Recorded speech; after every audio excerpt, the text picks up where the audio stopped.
আমাদের কর্মসূচি হচ্ছে যে আমরা তো অনেক ভর্তি হয়েছে, প্রায় 7-8 মাস হয়ে গেছে, কিন্তু আমরা যে ঢাকা সেন্ট্রাল ইউনিভার্সিটির আন্ডারে আমরা ভর্তি হয়েছি, কিন্তু আমরা প্রথমে যখন ভর্তি হতে যাই কলেজে, তখন আমাদের ভর্তি নেয় না।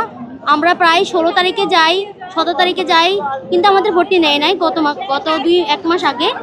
তো পরে 3 দিন নেওয়ার পরে তারপর হচ্ছে মন্ত্রণালয় থেকে বারবার নোটিশ দেওয়ার পরে ওনারা আমাদের ভর্তি নেয় নাই। তারপরে 18 তারিখে হচ্ছে আমাদের প্রথম ঢাকা সেন্ট্রাল ইউনিভার্সিটির আন্ডারে ভর্তি নেয় কবি নজরুল ক্যাম্পাসে। আমরা তারপরে হচ্ছে এই যে আমরা বলতেছি যে ভর্তি নেওয়ার পরে কোন দিন ক্লাস হবে, কী হবে, আমরা কিছুই জানি না। আমাদের ফ্যামিলি থেকে জিজ্ঞেস করতেছে তোমরা ভর্তি হয়েছো, তোমাদের ক্লাস কবে, তোমরা কেন বাড়িতে যাচ্ছ না। তো আমরা হচ্ছে এক প্রকার মানে মেন্টাল ট্রমার মধ্যে দিয়ে যাচ্ছি। তো তারপরে ওনারা একটা নোটিশ দিচ্ছে যে 1 জানুয়ারির 1 তারিখে আমাদের প্রথম ক্লাস হবে আর কি।